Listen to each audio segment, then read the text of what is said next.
할렐루야. 따라합시다. 새 포도주는 새 부대에. 이제 마태복음 이제 9장까지 왔습니다. 9장에 보면 우리가 너무나 잘 아는 많은 교회에서 교회의 3대 지표로 내세우고 비전을 내세우는 그런 말씀이 있습니다. 그것은 마태복음 9장 오늘 35절입니다. 읽어보시겠습니다. 예수께서 모든 도시와 마을에 두루다니사 그들의 회당에서 가르치시며 천국 복음을 전파하시며 모든 병과 모든 약한 것을 고치시니라. 여기 가르치신다는 것은 원문에 보면 천국 복음을 가르치시며 천국 복음을 전파하시며 이를 위해서 모든 병과 약한 자들을 고치셨다. 따라합시다. 가르치시며 전파하시며 고치시니라. 그래서 가르치는 교회, 전파하는 교회, 치유하는 교회 3대 지표로 삼습니다. 이것은 이미 마태복음 4장 23절에서도 똑같은 말씀입니다. 그 장소가 조금 다르죠. 거기서는 갈릴리를 다니시면서 가르치시고 회당에서 천국 복음을 전파하시며 또한 모든 병과 약한 자들 고치시니라. 오늘 본문은 모든 도시 마을 그리고 도시뿐만 아니라 시골까지 다 촌동네까지 동일하게 가르치시고 전파하시고 고치셨다. 하나님 나라를 이 땅에 가져오신 주님, 바로 이 천국 복음을 가르치고 천국 복음을 전파하시고 또 천국 앞으로 들어가면은 거기에는 앓는 자도 없고 또 아픈 자도 없고 그리고 사망도 없다. 그걸 이제 미리 치유의 사건을 통해서 부활과 영생의 삶을 보여주는 것이죠. 다 천국을 이야기하고 있습니다. 그래서 이걸 4장 23절에도 또 오늘 9장 35절에도 이야기하는 것은 그만큼 중요하다는 거예요. 1장에서 4장까지 결론이 4장 23절, 또 5장, 6장, 7장, 8장, 9장의 또 결론이 또 가르치고 전파하고 고친다는 거예요. 그래서 5장, 6장, 7장 산상수훈을 통해서 입을 열어 가르쳤어요. 가르침을 마치실 때에 사람들이 이 가르침은 서기관과 또 율법학자들과의 가르침과 전혀 다르다. 권세 있는 세교훈이다. 그렇게 말씀하시죠. 또 8장, 9장에서 주님은 전파하고 고치십니다. 오늘 본문 말씀에도 9장에 가르치고 전파하고 고치시세요. 자, 오늘 여기 9장 6절 말씀에 보면 그 중풍병자를 고치시면서 인자가 세상에서 죄를 사하는 권능이 있는 줄을 너희로 뭐예요? 알게 하려 하노라. 단지 중풍병자를 고치는 것에 목적이 있는 게 아니고 죄사함의 권세가 있는 권능이 있는 것을 너희로 알게 하려 함이라. 예수님이 이 땅에 오신 것은 요한일서 3장 5절에 죄를 없이 하러 오셨어요. 그에게는 죄가 없어요. 아멘이십니까? 그걸 이야기해 준 거죠. 죄인의 구주로 오신 것을. 마태복음 1장 21절을 다시 되뇌이게 하는 말씀입니다. 여기 13절에 보면 마태를 부르시면서 헬난하는 자들에게 이런 말씀을 합니다. 13절 읽어보겠습니다. 시작. 너희는 가서 내가 긍휼을 원하고 제사를 원치 아니라 하신 뜻이 무엇인지 배우라. 호세아 6장 6절 말씀을 다시 한번 너희들 봐라. 난 인애를 원하는 것이지 인애가 없는 제사를 원하는 것이 아니다. 따라합시다. 배우라. 알게 하려 하고 배우게 하는 목적이 이 전반전에 깔려 있는 것을 우리는 알 수가 있습니다. 그다음에 전파하는 것을 보세요. 그 12살 된 소녀를 살렸을 때에 사람들이 어떻게 합니까? 여기 26절에 그 소문이 그 온 땅에 퍼지니라. 주여, 예수의 소문이 땅 끝까지 퍼지게 하여 주옵소서. 전파하게 하옵소서. 단지 한 사람을 살리는 것이 목적이 아니고 그 사건을 통해서 예수가 누구인가를 온 세상에 전파가 되는 것이 목적입니다. 맹인들을 고치시면서 어떤 일이 일어납니까? 31절 말씀에 읽어보겠습니다. 시작. 그들이 나가서 예수의 소문을 그 온 땅에 퍼뜨리느니라. 여러분도 예수의 소문을 온 땅에 퍼뜨리게 되기를 바랍니다.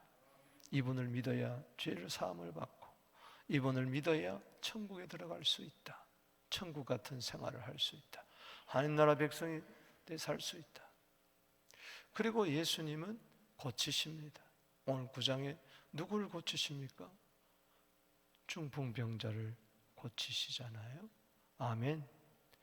그리고 12년 동안 혈류병으로 고생하는 여인을 고쳐주고, 12살 된 그 회당장 야로의 딸을 달리다곰, 오늘 본문에 나오지 않지만 소녀야 일어나라 해서 고치시고 소생시키시고, 또 맹인들의 눈을 뜨게 하시고, 또 벙어리를 고치시고 귀신을 쫓아내고, 따라합시다. 가르치시고 전파하시고 고치시고. 그래서 마태복음 9장 35절 말씀이 나오는 겁니다. 그런데 우리가 조심해야 될 게 있어요. 끝날에 많은 사람들이 예수님께 와서 주여, 우리가 주의 이름으로 선지자 노릇도 하고 주의 이름으로 귀신들도 쫓아내고 주의 이름으로 많은 능력을 행했습니다. 그럴 때 뭐라고 이야기합니까? 나를 떠나가라. 나는 너희를 도무지 아는 적이 없다. 이 불법을 행하는 자들아, 나를 떠나가라. 쉽게 하면 가르치고 전파하고 고친 자들인데 왜 떠나가라 그랬을까? 문제는 사역보다도 더 중요한 것은 사역의 기초입니다. 모래 위에 사역을 해봐야 소용이 없어요. 반석 위에 사역을 해야 돼요. 그 반석 같은 말씀이 뭐냐? 36절입니다. 36절이 없는 35절은 아무 소용이 없어요. 예수님이 그냥 지혜가 있어서 가르치고 열심히 있어서 전파하고 능력이 많아서 고친 게 아니란 말이죠. 그 근저에는, 사역의 밑바탕에는 뭐가 있느냐, 이걸 놓치지 말아야 됩니다. 36절을 보십시다. 시작. 무리를 보시고 불쌍히 여기사 이는 그들이 목 잡는 양같이 고생하며 뭐요? 기진하니라. 목 잡는 양처럼, 이런 양처럼 방황하는 저들, 고생하며 기진하는 자들을 불쌍히 여기는 마음으로 가르치시고 전파하고 고치셨다는 겁니다. 불쌍히 여기는 긍휼이 없는 그러한 사역은 그날에 가서 나 너 모른다, 너 사람에게 보이려고 한 거지, 인기나 얻으려고 하는 거지, 권세나 나타내려고 그랬지, 능력이나 탐한 것이지, 멋있게 목회하고 멋있게 사역하는 자기 영광을 구한 것이지, 네 속에 사랑이 있었던가, 긍휼이 있었던가, 자비가 있었던가. 그래서 이 말씀을 하시고 이러한 이해를 다 하시고 여기 뭐라고 이야기합니까? 38절에 추수하는 주인에게 명해 추수할 일꾼을 보내주소하라. 여기 추수할 일꾼은 누굽니까? 그냥 단지 가르치고 전파하고 고치는 자가 아니라 목자 이런 양들을 주께로 돌이키게 하는 자, 저들에게 하나님 나라를 가르치고 전파하고 하나님 나라에 들어가도록 고칠 수 있는 그 추수할 일꾼은 긍휼의 사역자입니다. 할렐루야. 오늘 가만히 들여다보세요. 오늘 본문 말씀에 여기 36절만 긍휼을 이야기하는 게 아니에요. 오늘 여기 긍휼 전체입니다. 불쌍히 여기는 것이 9장의 전부 이야기예요. 여러분 한번 보십시다. 여기 1절에서 8절에 보면은 중풍병자 고치는데 여기 보세요. 예수께서 배 오르사 건너가 본 동네에 이르시니 가버나움이죠. 침상에 누운 중풍병자를 누가 데리고 왔어요? 사람들이 데리고 왔어요. 다른 복음서에 보면은 그 방 안에 서기관과 바리새인들이 가득 찼어요. 문전성시에 들어갈 수가 없어요. 모두 다가 예수 앞에 모였는데 저 마을 한 곳에 한켠에 홀로 외로이 사는 중풍병자가 있었어요. 작은 자라고 소자라고 한 거 보니까 그렇게 나이 많은 자가 아니에요. 젊어서부터 반신불수가 된 거예요. 자기도 예수님 앞에 가고 싶지만 갈 수가 없는 거예요. 오늘날 교회 가고 싶지만은 나이가 들어서 운전해 줄 수가 없어서 병이 들어서 갈 수 없는 자들이 많이 있습니다. 도대체 누구를 가르치고 누구에게 전파하고 누구를 고치겠다는 겁니까? 고생하며 기진맥진하며 쓰러져 있는 자들을 우리는 가르치고 전파하고 고쳐야 될 줄로 믿습니다. 이들을 보세요. 예수의 소문이 그들로 하여금 믿음이 생기게 하고 그 믿음은 사랑으로 역사하는 믿음이었다. 갈라디아 5장 6절에 할래냐 뭐 할래냐 이게 중요한 게 아니다. 사랑으로 역사하는 믿음. 아무도 찾지 않는 그들, 예수님이 오셨어요. 당신을 고쳐줄 수 있을 거예요. 들것에 실으다가 와보니 사람들이 너무 많아 지붕을 올라가서 지붕을 뚫기까지. 뭘 보셨다는 겁니까? 여기 2절에 침상에 누운 중풍병자를 사람들이 데리고 오늘 예수께서 그들 믿음을 보시고, 무슨 믿음입니까? 그냥 믿음이 아니에요. 될 줄로 믿습니다 이게 아니고 그 집에 가서 그 중풍병자를 데려오. 그 사랑으로 역사하는 그 믿음 속에 사랑이 있는 걸 봤다는 거예요. 희망을 가지고.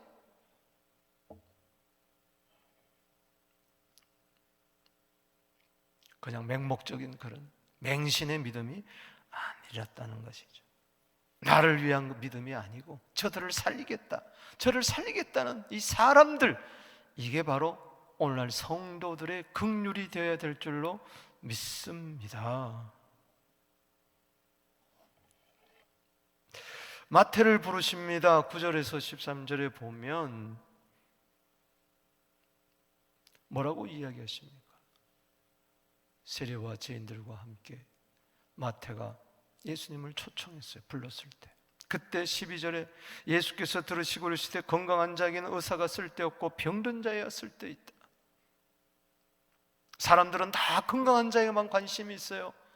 있는 자에게만 관심이 있어요. 가진 자에게만 관심이 있어요. 소외되고 약하고 불쌍하고 고생하며 기진맥진에 쓰러져 있는 자들에 대해서는 관심이 없어요. 그러나 주님은 병든 자를 위해서 오셨어요. 죄인을 위해서 오셨어요. 이런 양을 위해서 오셨어요. 삭개오를 부르면서도 세리장 삭개오를 부르면서 누가복음 19장 10절에 인자가 온 것은 잃어버린 자를 찾아 구원하려 하심이라. 잃어버린 자를 찾는 것이 긍휼입니다. 그래서 13절 읽어보십시다. 시작. 줄을 치세요. 너희는 가서 내가 긍휼을 원하고 제사를 원하지 아니하노라. 하신 뜻이 무엇인지 배워라. 나는 의인을 부르러 온 것이 아니고 죄인을 부르러 왔노라. 아멘. 나는 긍휼을 원한다. 화려한 외배, 퍼포먼스 이런 거 나는 원치 않는다. 사람에게 보이려고 하는 긍휼이 없는 그 제사, 내가 무슨 동물의 피를 내가 원하느냐? 온 우주 만물 천지를 지은 자인데 돈 몇 푼 내가 바라겠느냐? 아니다. 긍휼의 제사를 원한다. 하나님이 구하시는 제사는 시편 51편 17절에 상한 심령이라. 할렐루야. 상한 심령, 깨어진 심령, 그것을 가지고 서로 보다듬고 위하고 긍휼. 14절 이하에 보면은 금식 논쟁이 나옵니다. 그때 15절 말씀합니다. 혼인집 손님들이 신랑과 함께 있을 동안에 슬퍼할 수 있느냐? 그러나 신랑을 빼앗길 날이 이르니 그때는 금식할 것이니라. 신랑이 누굽니까? 지금 예수죠. 예수님을 빼앗길 날이 온다. 십자가죠. 십자가야말로 긍휼의 핵심입니다. 그 피는 사랑의 피요, 자비의 피요, 긍휼의 피입니다. 혈류병 여인을 고치십니다. 여기 18절에서 22절에 12년 동안 다른 거 보면은 돈도 다 허비하고 많은 의사를 찾아갔지만 아무 효험이 없고 12년 동안 피를 철철 흘려요. 부정한 여인이에요. 그런데 그 여인이 어떡합니까? 여기 20절에 읽어봅시다. 시작. 12해 동안이나 혈류증을 앓는 여자가 예수의 뒤로 와서 그 옷가를 뭐요? 만졌어요. 부정한 여인이 예수님의 그 거룩한 옷을 만질 수 있도록 허락했다는 거예요. 뿌리치지 않았어요. 주님은 다 하셨잖아요. 누가 내 옷에 손을 대었느냐? 주님의 용서, 용납, 이해, 관용, 받아들임. 그 여인이 예수님의 옷가를 만질 때에 그 여인의 부정한 것이 다 혈류병이 예수님께 옮겨지는 거예요. 그 죄값이 몽땅 옮겨지는 거예요. 신랑 대신 예수님은 12년 동안 혈류병 걸린 여인을 신부로 맞아들이는 겁니다.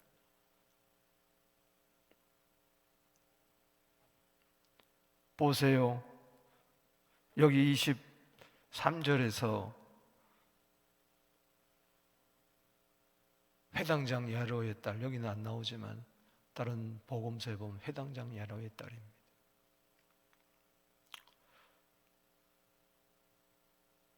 어떻게 일으킵니까? 25절 보십시다. 무리를 내보낸 후에 예수께서 들어가서 소녀의 손을 뭐요? 잡으시매. 따라합시다. 소녀의 손을 잡으시매. 이게 주님의 긍휼입니다. 시체에다가 손을 대면 안 돼요. 이미 죽은 자예요. 여기 18절에 보면 이 말씀을 하실 때 한 관리가 와서 절하며 이르되 내 딸이 방금 죽었습니다. 오셔서 그 몸에 손을 얹어 주소서. 그리하면 낫겠나이다. 이 회당장은요, 시체에다가 손을 얹으면 안 되는 걸 알아요. 이건 율법을 범하는 거예요. 회당장으로서는 도저히 이해할 수가 없는 게 관리라 나오지만 회당장이에요. 본이 되지 않는 거예요.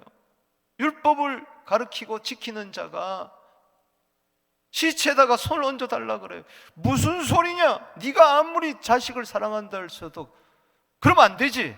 율법은 어기면 안 되지. 아니에요. 예수님은 율법을 완성하러 오신 분이에요. 폐하러 오신 분이 아니라. 할렐루야. 율법의 정신은 사랑이요 자비와 긍휼이니 그 시체에다가 손을 탁 얹었습니다. 잡아 일으킵니다. 달리다곰 소녀야 일어나라. 할렐루야. 사랑으로 일으킵니다. 능력으로 일으킨 게 아니에요. 사랑 없는 능력은 아무것도 아니에요. 아무 유익이 없는 거예요. 주여 주여 하면서 주의 이름으로 능력 행하였나이다. 이 불법을 행하는 자들아, 네 속에 긍휼이 없었지 않느냐? 업적 위주로, 실적 위주로 살았지. 네가 사람에게 보이려고, 너를 과시하려고 했지. 오히려 하나님의 능력을 이용해서 너 배를 채운 거 아니냐. 불법을 행하는 자들아 떠나가라. 예수님은 그런 권세가 아닙니다. 예수님의 권세는 사랑에서 나온 겁니다. 보세요. 두 맹인이 뭐라고 이야기를 합니까? 27절 읽어봅시다. 시작. 예수께서 거기서 떠나가서 두 맹인이 따라오면 소리질러 이르되 다윗의 자손이여 우리를 뭐요? 불쌍히 여기소서. 따라합시다. 불쌍히 여기소서. 나를 불쌍히 여기실 분은 다윗의 자손밖에 없습니다. 마태복음 1장 1절 다윗의 자손 예수 그리스도의 계보라. 할렐루야. 저 예수만이 나를 불쌍히 여겨주실 수가 있습니다. 우리를 불쌍히 여겨 주옵소서. 그럴 때 예수님이 어떻게 합니까? 네가 믿느냐?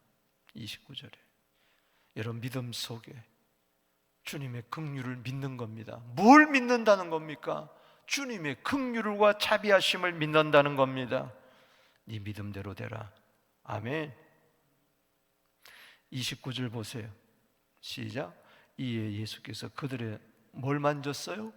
눈을 다쳐줬어요. 만졌어요. 눈곱이 끼이고 앞을 보지 못하는 그 눈은, 방향도 모르고 캄캄한 그 두 눈, 어둠에 처한 그 두 눈, 그 인생의 문을 만져주셨어요. 여러분 보세요. 예수님을 만집니다. 또 예수님이 환자를 만집니다. 병자는 환자를 만지고, 죄인은 예수님을 만지고, 또 예수님은 죄인을 만집니다. 죄의 정가, 의의 정가, 이게 십자가와 부활입니다. 할렐루야. 십자가 부활은 긍휼이에요. 로마서 4장 25절에 우리의 범죄함 때문에 내어준 바가 되고 우리를 의롭다 하기 위하여 살아나신 줄로 믿습니다.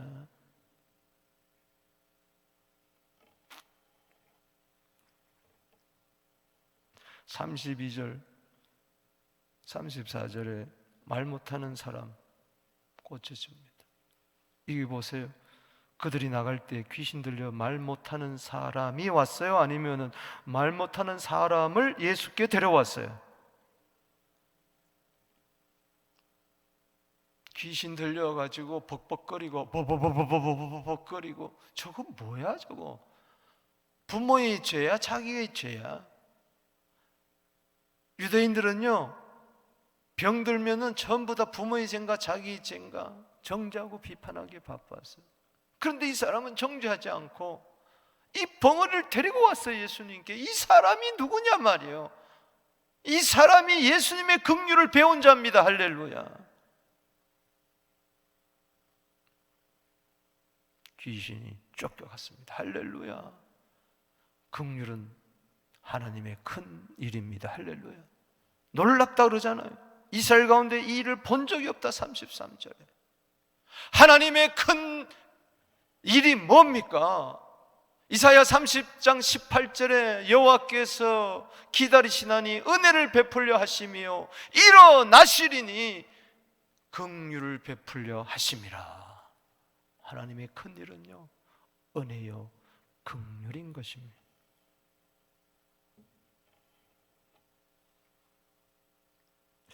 이런 것을 바라보면서 35절에 가르치고 전파하고 고치셨다. 긍휼로. 그러면서 36절에 불쌍히 여기사, 민망히 여기사, 기진맥진하여 쓰러져 있는 저들. 여기 기진맥 고생하며 기진함이라, 이거는 쓰러졌다는 거예요. 너무 힘들어서 세상살이가 너무 고생스러워서 그냥 쓰러져 있는 거예요. 그들을 찾아가서 그런 일꾼. 그래서 37절 제자들이 이르되 추수할 것은 많되 일꾼이 적으니 그러므로 추수하는 주인에게 청하여 추수할 꾼을 보내. 어떤 추수? 가르치고 전파하고 고치시는 예수님의 모델을 삼아서 해야 되겠죠. 그러나 주님의 긍휼을 배우고 긍휼로 예수님의 사역을 감당하는 추수한 일꾼, 이게 바로 오늘 서부장로교회가 되어야 될 줄로 믿습니다. 저와 여러분이 되어야 될 줄로 믿습니다. 추수할 일꾼이 많다 그랬어요? 적다 그랬어요? 여기 다시 37절에 추수할 것은 많대. 추수할 것은 많은데 뭐예요? 일꾼이 적은 거예요. 여기 나오는 긍휼을 가진 추수할 일꾼들 보여줬잖아요. 중풍병자를 데려온 자들, 벙어를 데려온 자들. 그러니까 불쌍히 여기는 것을 보면요, 사람이 사람을 불쌍히 여기고 또 나 스스로 하나님께 와서 나 불쌍히 여겨주세요. 그리고 주님은 또 불쌍히 여기시고, 이게 다 하나님의 자비와 긍휼입니다. 할렐루야. 오늘 너무나 적어요. 대부분의 사람은 긍휼이 없고 종교주의에 빠져서 외식에 빠져서 개돼지처럼 살면서 외식하고 마태복음 7장에 비판하고 정죄하고 판단하는 사람들로 가득 찼어요. 긍휼 대신에 비판합니다. 잔인합니다. 예수님의 사역, 3대 사역, 가르치고 전파하고 고치는 그 현장에 긍휼만 있었던 게 아니에요. 긍휼은 너무나 적어요. 대부분 비난하고 비판하고 정죄하고 판단하고 힐난하고 대적하고 비웃고 그래요. 보십시다. 여기 중풍병자 데려와서 작은 자야 안심하라, 2절에 내 제사함을 받았느니라. 그럴 때 어떡합니까? 3절 4절 읽어봅니다. 시작. 어떤 서기관들이 속으로 이르되 이 사람이 신성을 뭐요? 모독하는도다. 그 생각을 아시고 이르시되 너희가 어찌하여 마음에 악한 생각을 하느냐. 여러분, 아니 죄사함 받는 게 얼마나 좋아요. 고침 받는 게 얼마나 좋아요. 어떤 사람은 가서 데려오는데 어떤 사람은 그 현장에 앉아가지고 뭐가 어쩌니 저쩌니 흠만 잡으려 그러고 마음에 악한 생각을 가지고, 악한 생각이 있으니 무슨 긍휼과 자비와 용서가 있겠어요? 여러분, 마태 세리가 주님을 따르면 나를 따르라 하니까 그가 즉각 모든 것을 버려두고 따라가요. 얼마나 귀합니까? 그런데 여기 11절에 보십시다. 시작. 바리새인이 보고 그의 제자들에게 이르되 어찌하여 너희 선생은 세리와 죄인들과 함께 잡수시느냐. 오히려 정죄하고 비난하는 거예요. 뭐야 저 예수님 메시아라고 하면서 세리하고 죄인들하고 먹고 마시고 세리와 죄인의 친구인가? 14절 이하에 보세요. 금식 논쟁을 하는데 누가 와서 이야기합니까? 요한의 제자들이에요. 세례 요한의 제자들이 나와. 이 사람들은 좀 알만한데 우리와 바리새인들하고 짝짝꿍이 돼가지고 금식하는데 어쩌여 당신의 제자들은 금식하지 않습니까? 우리는 왜 1회에 2번 금식하는데 왜 당신들은 금식하지 않습니까? 여러분, 원래 금식은요 7월 10일 날 대속죄일에 한 번만 하게 돼 있어요. 그러나 저들은 과하게 사람들에게 보이려고 1회에 2번 금식을 하는 율법을 자기들이 사람의 전통으로 만들어 놓고 그거 가지고 잣대를 가지고 너 왜 금식하지 않느냐 비판하는 자들이었어요. 보세요. 죽은 12살 아이가, 이웃집 아이가 살아나면 얼마나 좋아요. 그런데 보십시오.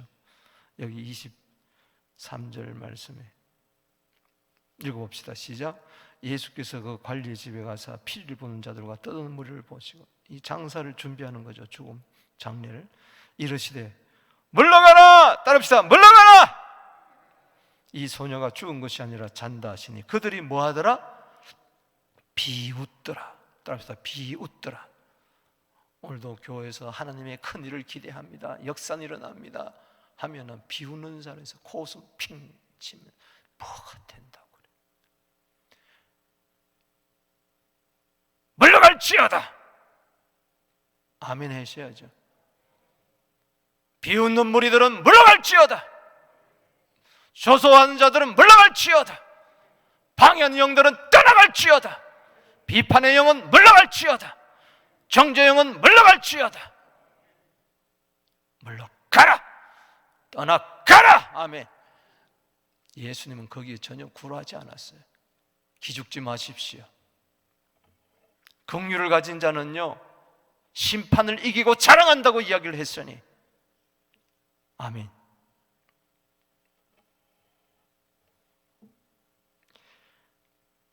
여러분, 버버버버버 이러면서 벙어리 귀신 들려가지고 말 못하게 하는 귀신 들려가지고 말 한마디 하지 못하는 자가 입을 열면 얼마나 좋아요. 32절 보십시다.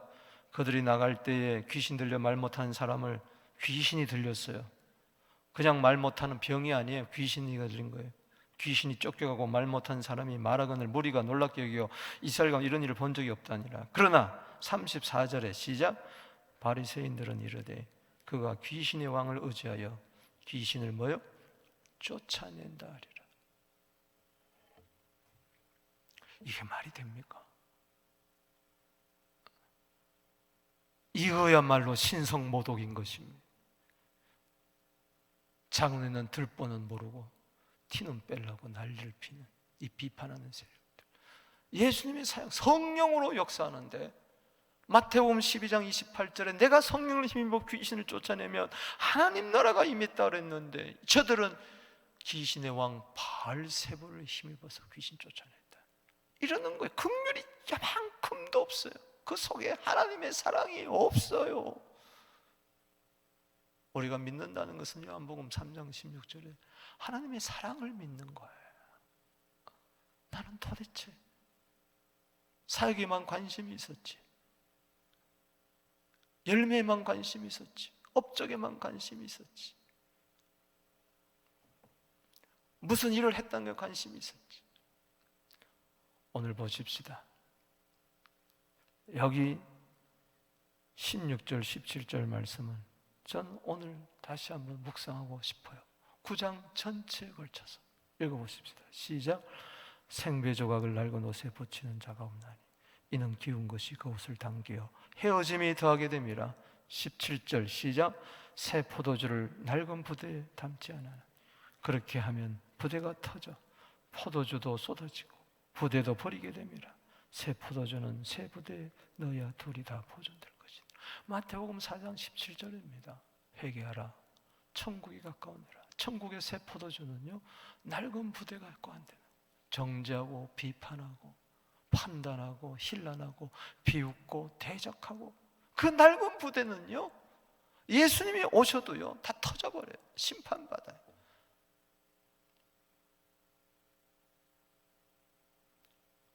낡은 부대의 마음을 보세요.